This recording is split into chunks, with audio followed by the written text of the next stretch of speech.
ಇವತ್ತಿನ ಈ ಒಂದು ಬಡ್ಜೆಟನ್ನು ನೋಡಿದಾಗ ಮೊದಲನೇ ವರ್ಷದ ಬಡ್ಜೆಟ್ಟು 1,00,000 ಕೋಟಿಗೂ ಹೆಚ್ಚು ಮೀರಿತ್ತು ಸಾಲ.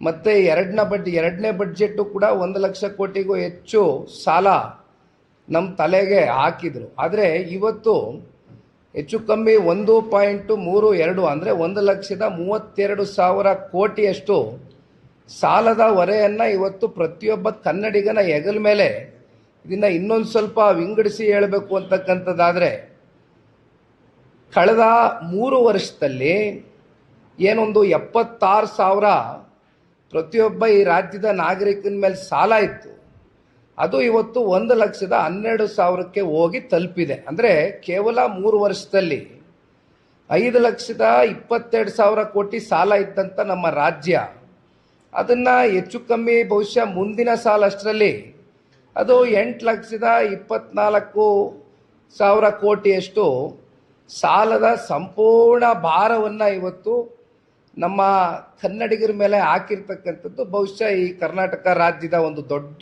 ಸಾಧನೆ ಇರ್ಬೋದೇನೋ ಅವರ ಅಭಿಪ್ರಾಯದಲ್ಲಿ. ಆದರೆ ಇವೆಲ್ಲವನ್ನ ನೋಡಿದಾಗ ಒಂದು ನಮಗನ್ಸಿದ್ದು, ಇವತ್ತು ಯಾತಕ್ಕೋಸ್ಕರ ಈ ಒಂದು ಕಪ್ಪು ಪತ್ರವನ್ನು ನಿಮ್ಮ ಮುಂದೆ ಬಿಡುಗಡೆ ಮಾಡಿದ್ವು, ಈ ನಾಡಿನ ಕನ್ನಡಿಗರ ಒಂದು ಧ್ವನಿಯಾಗಿ ಇವತ್ತು ಜನತಾದಳ ಪಕ್ಷ ಕೆಲಸ ಮಾಡ್ತಾ ಇದೆ.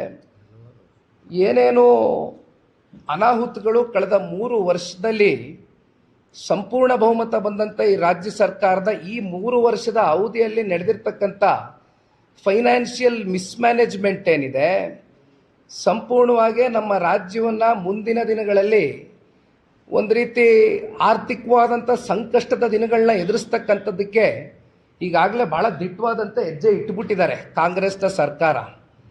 ಹಾಗಾಗಿ ಇವತ್ತು ಎಕನಾಮಿಕ್ ಚಾರ್ಜ್ ಶೀಟ್ ಅಂತಕ್ಕಂಥದ್ದು ಈ ಒಂದು ಬುಕ್ಕನ್ನು ಇವತ್ತು ಏನು ನಾವು ಒಂದು ಕಪ್ಪು ಪತ್ರ ಅಂತಕ್ಕಂಥದ್ದನ್ನ ಯಾಕೆ ಕರಿತಾ ಇದ್ದೇವೆ ಅಂದರೆ, ಸಾಮಾನ್ಯವಾಗಿ ಯಾವುದೇ ಸರ್ಕಾರಗಳು ಅವರಲ್ಲಿ ವಿಶ್ವಾಸ ಇದ್ದಂಥ ಸಂದರ್ಭದಲ್ಲಿ ಶ್ವೇತಪತ್ರವನ್ನು ಹೊರಡಿಸ್ಬೇಕಾಗ್ತದೆ, ಒಂದು ವೈಟ್ ಪೇಪರನ್ನು ಬಿಡುಗಡೆ ಮಾಡಬೇಕಾಗ್ತದೆ. ಕಾರಣ ಇಲ್ಲೇನು ಮುಚ್ಚುಮರೆ ಮಾಡ್ತಕ್ಕಂಥದ್ದೇನಿಲ್ಲ, ಇದು ಜನರ ದುಡ್ಡು, ಜನರ ತೆರಿಗೆ ದುಡ್ಡು.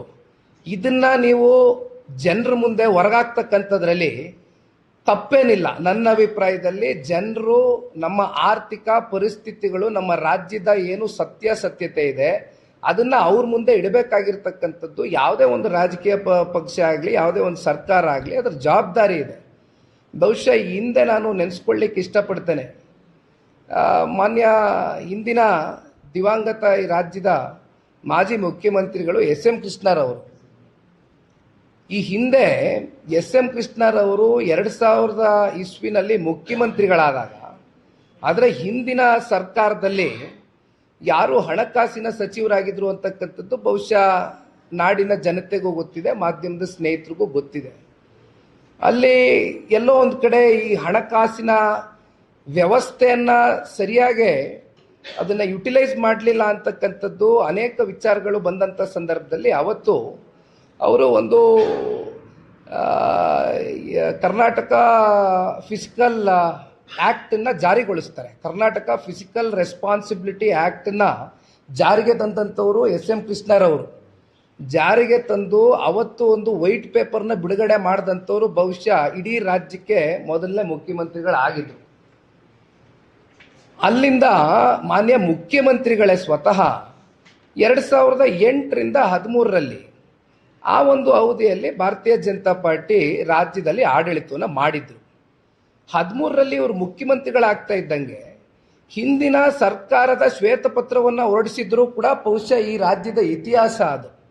ಹಾಗಾಗಿ ಇವತ್ತು ನಾವು ಕೇಳಲಿಕ್ಕೆ ಇಷ್ಟಪಡ್ತೇವೆ, ಮಾನ್ಯ ಮುಖ್ಯಮಂತ್ರಿಗಳಿಗೆ ಜನತಾದಳ ಪಕ್ಷದ ವತಿಯಿಂದ ನಮ್ಮ JDLP ನಾಯಕರು, ಎಲ್ಲ ನಮ್ಮ ಗೌರವಾನ್ವಿತ ಶಾಸಕರು, ಅದು ಮೇಲ್ಮನೆ ಇರ್ಬೋದು ಕೆಳಮನೆ ಇರ್ಬೋದು, ಎಲ್ಲರೂ ಕೂಡ ಇವತ್ತು ಬಂದು ಕೂತು ಒಂದು ನಿಮಗೆ ಭಾಳ ಸ್ಪಷ್ಟವಾಗಿ ಗಟ್ಟಿಯಾಗಿ ಈ ಸಂದರ್ಭದಲ್ಲಿ ಆಗ್ರಹಿಸ್ಲಿಕ್ಕೆ ಬಯಸ್ತೇವೆ.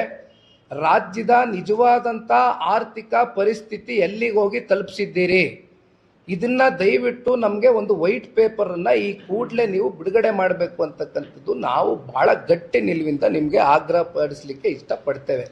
ಈ ಸಂದರ್ಭದಲ್ಲಿ ಜೊತೆಯಲ್ಲಿ ಈಗಾಗಲೇ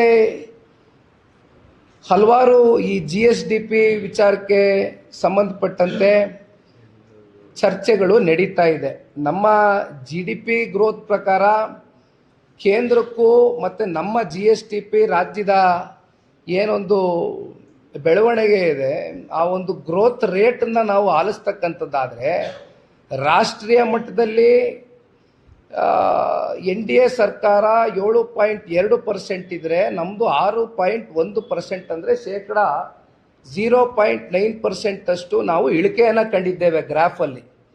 ಇನ್ನೂ ನಾನು ಸ್ವಲ್ಪ ಇತಿಹಾಸವನ್ನು ತೆಗೆದು ಮಾತನಾಡ್ತಕ್ಕಂಥದ್ದಾದರೆ 2006 ಮತ್ತು 2008ರಲ್ಲಿ ಅವತ್ತಿನ ಸಮ್ಮಿಶ್ರ ಸರ್ಕಾರದ ಮುಖ್ಯಮಂತ್ರಿಗಳು ಮಾನ್ಯ ಕುಮಾರಣ್ಣ ಅವರು ಆಗಿದ್ದರು. ಆಗ ಮಾನ್ಯ ಕುಮಾರಣ್ಣ ಅವರು ಮುಖ್ಯಮಂತ್ರಿಗಳಾದಂಥ ಸಂದರ್ಭದಲ್ಲಿ ಕೇವಲ 20 ತಿಂಗಳಲ್ಲಿ ನಮ್ಮ ರಾಜ್ಯದ GSDP ಗ್ರೋತ್ ಬಂದು 12.30%, 12.30. ತದನಂತರ ಬಂದಂಥ BJP ಸರ್ಕಾರ 9.40ಗೆ ಬಂತು.